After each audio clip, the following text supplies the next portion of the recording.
When trade talks between the Warriors and Jazz first started surrounding Lauri Markkanen and reports came out about what those trade talks involved, I thought the Jazz were being ridiculous because you heard it was Podziemski and picks, it was Podziemski and Jonathan Kuminga and picks, it was all of the Warriors' unprotected picks and pick swaps. And here I was thinking, this is classic Danny Ainge. Danny Ainge always does this. He always sets the bar unrealistically high when it comes to trading one of his guys. If you remember, when the Knicks were in talks about potentially acquiring Donovan Mitchell, it was rumored that they were going to have to give up basically all their young guys and then all their picks.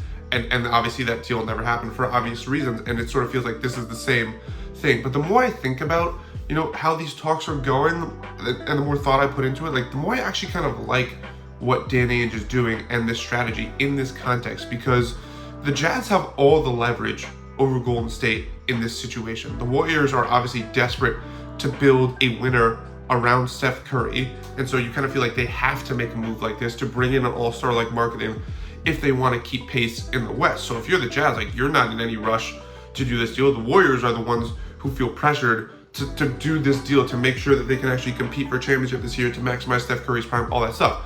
The rebuttal to that I've seen a lot of people say is that, well, if you're the Jazz and you look at the 2025 draft and how it's the Cooper Flag sweepstakes, and naturally, Utah's been very mediocre these last couple of years, and so I think they'd want to pick a direction, and they're not obviously building towards winning, so you'd rather bottom out and try and go for Cooper Flag because he can really change the entire future of your franchise in a really great way.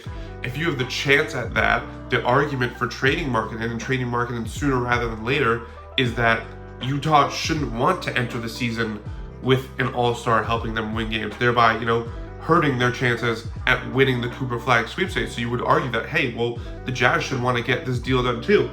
But the thing that's so genius about what the Jazz are doing is that by not dealing Markkanen, by setting this bar so high in terms of trade talks with the Warriors, they're not saying we want to keep, at least I don't necessarily think they're saying we want to keep Lauri Markkanen through the season.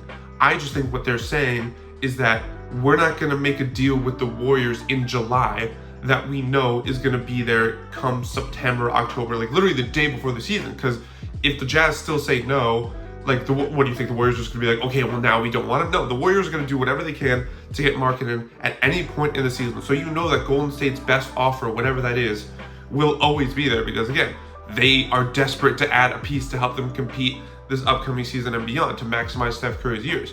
But what the Jazz are doing, and what's even more genius about this, is because the Jazz can extend Lauri Markkanen beginning August 6th, what they're essentially telling Golden State is that, hey, if you want to get this deal done, you essentially have until August 6th, which is now in a few weeks.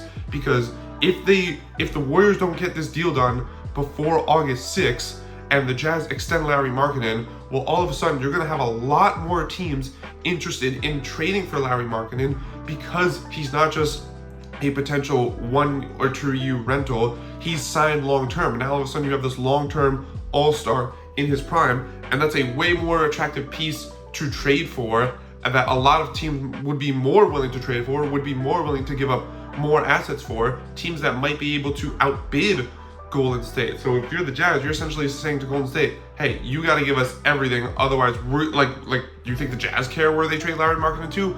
Of course not. So they're telling Golden State that, hey, you want to get this deal done, it needs to get done now, and if you want to get this deal done, you have to give us everything. And that's where I think you sort of see this deal, these negotiations come to a stall, because obviously the Warriors don't want to give up everything. And so what'll be very interesting to see over the coming weeks leading up to August 6th is, do the Warriors cave?